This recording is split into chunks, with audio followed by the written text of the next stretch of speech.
Assalamualaikum warahmatullahi wabarakatuh. Terima kasih kepada dosen penguji yang sudah menyaksikan presentasi seminar proposal saya pada hari ini.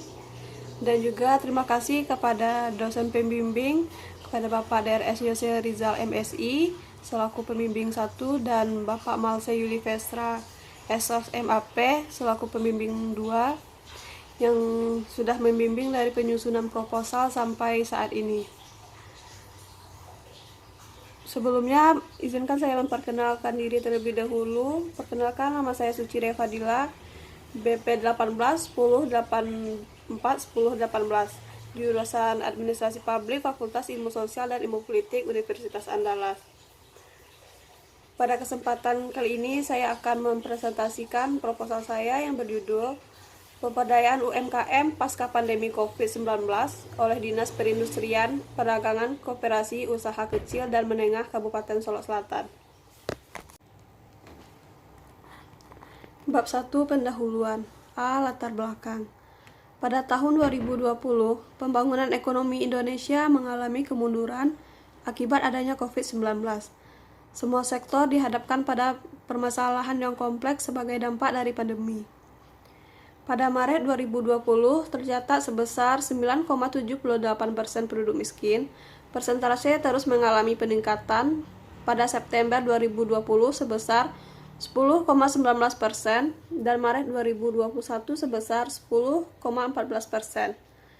Pandemi juga berdampak pada sektor usaha mikro, kecil, dan menengah, yang merupakan pondasi atas kemajuan ekonomi dalam skala besar melalui pertumbuhan sebagai basis pembangunan ekonomi nasional dan sangat berkontribusi dalam penyerapan tenaga kerja. Pada tahun 2021, status UMKM yang terdampak pandemi se-Indonesia sebesar 87,5 juta. Jumlah penurunan penjualan diperkirakan berkurang 25-50% dari penjualan sebelumnya. Sumatera Barat merupakan provinsi yang memiliki dunia usaha di bidang UMKM lebih dari 99%. Dampak pandemi yang dirasakan UMKM di Sumatera Barat cukup bervariasi. Namun, dampak yang paling signifikan adalah menurunnya permintaan atau penjualan mencapai 58,14%. Pemerintah Kabupaten Solok Selatan adalah salah satu pemerintah daerah yang fokus dan memberikan perhatian khusus dalam pemberdayaan UMKM terdampak pandemi COVID-19. UMKM Kabupaten Solok Selatan. Jumlah UMKM di Solok Selatan mengalami perkembangan dari tahun ke tahun seperti tabel di samping. Namun dibandingkan dengan kabupaten atau kota lain di Sumatera Barat, pertumbuhan UMKM Kabupaten Solok Selatan dapat dikatakan tergolong lambat dalam mengembangkan usaha jika dibandingkan dengan Agam, pesisir selatan, Kabupaten Padang Pariaman, dan Kota Solok. Selain itu, UMKM Kabupaten Solok Selatan lambat di segi kemampuan pengembangan produk UMKM, ketersediaan modal untuk mengembangkan usaha, serta kemampuan memasarkan produk yang menyebabkan jumlah UMKM tidak berkembang secara lebih pesat dari kabupaten atau kota lainnya di Sumatera Barat. Berikut perkembangan UMKM di Solok Selatan dari tahun ke tahun. Jumlah UMKM yang terdampak COVID-19 lebih dari 50% UMKM di Solok Selatan, bahkan ada yang berhenti berproduksi. Selama pandemi, UMKM mengalami penurunan jumlah seperti grafik berikut. Dari data tersebut diketahui terus terjadi penurunan jumlah UMKM pasca COVID-19 dengan total 633 unit usaha. Adapun jumlah UMKM pasca pandemi COVID-19 tahun 2022 di Kabupaten Solok Selatan, berikut tabelnya. Selanjutnya, fenomena empiris. Yang pertama, 50% UMKM terdampak COVID di Kabupaten Solok Selatan. Terjadi penurunan jumlah UMKM sebanyak 633 unit dari tahun 2020 hingga tahun 2022. Pemerintahan Kabupaten Solok Selatan memprioritaskan pemberdayaan UMKM. Pemberdayaan dilakukan melalui Dinas Perindakop Kabupaten Solok Selatan.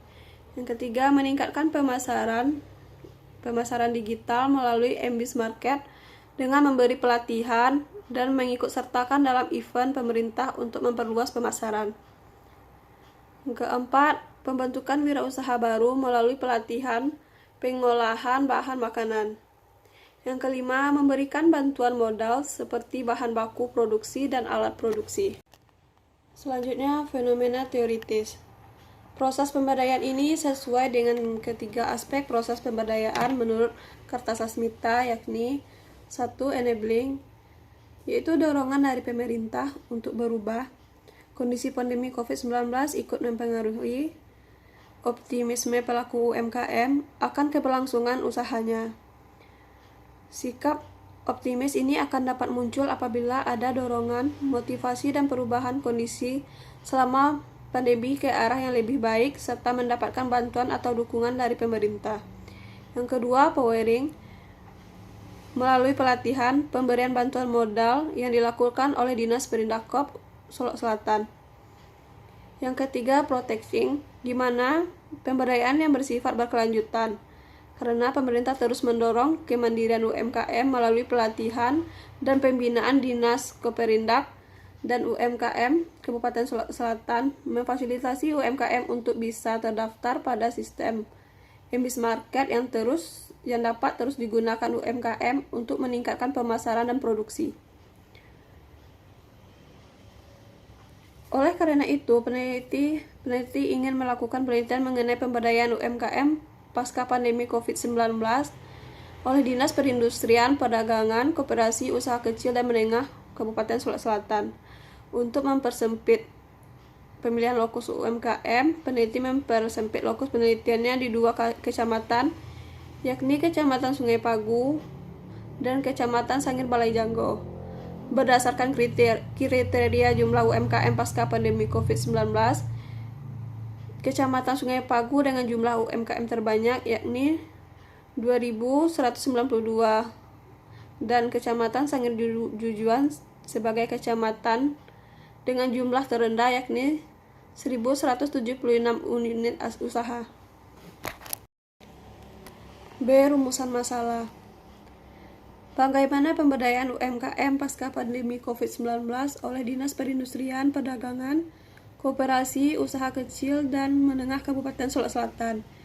C. Tujuan penelitian, yaitu mendeskripsikan dan menganalisa pemberdayaan UMKM pasca pandemi COVID-19 oleh Dinas Perindustrian, Perdagangan, Koperasi, Usaha Kecil dan Menengah Kabupaten Solok Selatan. C. Manfaat penelitian. Manfaat teoritis, yaitu penelitian ini mampu sebagai tambahan informasi untuk penelitian berikutnya, khususnya di sektor administratif pembangunan yang berfokus tentang pemberdayaan UMKM. Manfaat praktisnya memberikan gambaran nyata tentang memberdayakan UMKM yang dilakukan oleh Dinas Perindakop sehingga diketahui bagaimana pelaksanaan yang diterapkan dan diimplementasikan pada UMKM Kabupaten Solok Selatan. Bab 2. Tinjauan pustaka. A. Penelitian yang relevan. Yang pertama, penelitian oleh Melati Sukma pada tahun 2022 dengan judul Pemberdayaan UMKM terdampak pandemi COVID-19 oleh Dinas Koperasi dan UMKM Kota Padang. Yang kedua, oleh Wafiq Aziza pada tahun 2022 dengan judul Upaya Pemerintah dalam Pemberdayaan UMKM Sentra Batik di Kabupaten Muaro Jambi di masa pandemi. Yang ketiga, oleh Sri Sundari dan Indriana Sulistyowarni dengan judul Pemberdayaan UMKM melalui digital marketing guna meningkatkan ketahanan ekonomi di masa pandemi. Yang keempat, oleh Kiki Fahriza pada tahun 2021 dengan judul Upaya Pemberdayaan UMKM pada masa pandemi COVID-19 di Kota Pekanbaru.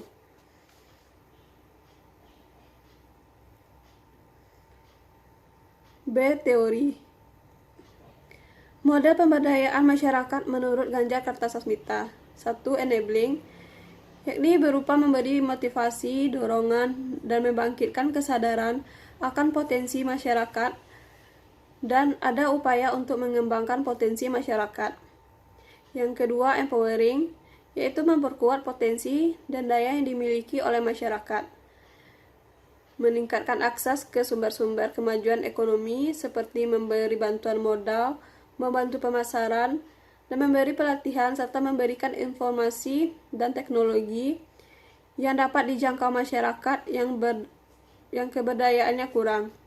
Yang ketiga, protecting, yakni menjaga keberlanjutan program pemberdayaan dengan menciptakan kemandirian, kreativitas, dan inovasi yang berkelanjutan. Selanjutnya, skema pemikiran, yaitu pembangunan ekonomi kerakyatan di Indonesia. Selanjutnya, Undang-Undang Republik Indonesia Nomor 20 Tahun 2008 tentang UMKM. Selanjutnya, misi pemerintahan Kabupaten Solok Selatan tahun 2021 sampai 2024, yaitu peningkatan ekonomi kerakyatan dan berdaya saing, dengan salah satu prioritas pengembangan UMKM. Selanjutnya, pemberdayaan UMKM pasca pandemi COVID-19 oleh Dinas Perindustrian, Perdagangan, Koperasi, Usaha Kecil dan Menengah Kabupaten Solok Selatan. Selanjutnya, proses pemberdayaan Kartasasmita yang terbagi menjadi 3 variabel, yaitu enabling, empowering, serta protecting. Selanjutnya, definisi konsep. 1. Pemberdayaan merupakan upaya yang dilakukan oleh individu maupun sekelompok orang untuk beralih dari kondisi yang lemah melalui berbagai kegiatan, pemberian kesadaran, keterampilan, dan penguatan potensi untuk menuju kehidupan yang lebih baik dengan terciptanya kemandirian dan keberdayaan.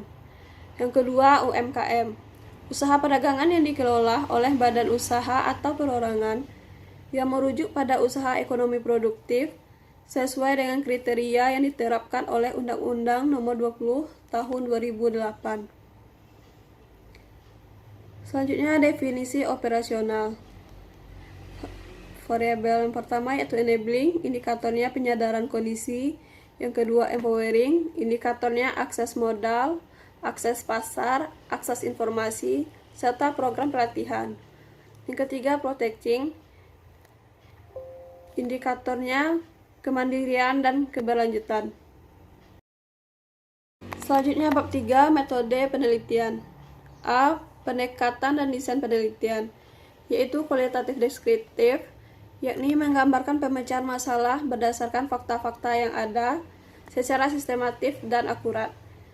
B. Teknik pengumpulan data, yaitu langkah pengumpulan data yang ditempuh dalam penelitian ini adalah wawancara, observasi, dan dokumentasi. C. Teknik pemilihan informan. Pemilihan informan pada penelitian ini menggunakan teknik purposive sampling. Artinya penelitian menentukan terlebih dahulu karakteristik dari informan, kemudian mengambil informan yang memiliki pengetahuan yang sesuai dengan yang diteliti. D. Proses penelitian. Pertama, peneliti merumuskan terlebih dahulu permasalahan yang terjadi pada UMKM Kabupaten Solok Selatan setelah dilanda pandemi COVID-19, kemudian melakukan observasi awal dan wawancara dengan pemangku kepentingan yang relevan dengan masalah yang diteliti. Kemudian peneliti akan mengumpulkan dokumen untuk referensi atau untuk mendukung penelitian ini. E. Unit analisis, yaitu lembaga. F. Teknik analisis data.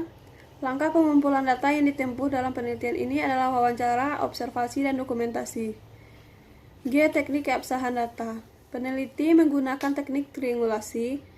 Dalam penelitian ini, peneliti menggunakan teknik triangulasi sumber. Triangulasi sumber berarti membandingkan dan mengecek kembali derajat kepercayaan suatu informasi yang diperoleh melalui waktu dan alat yang berbeda dalam penelitian kualitatif.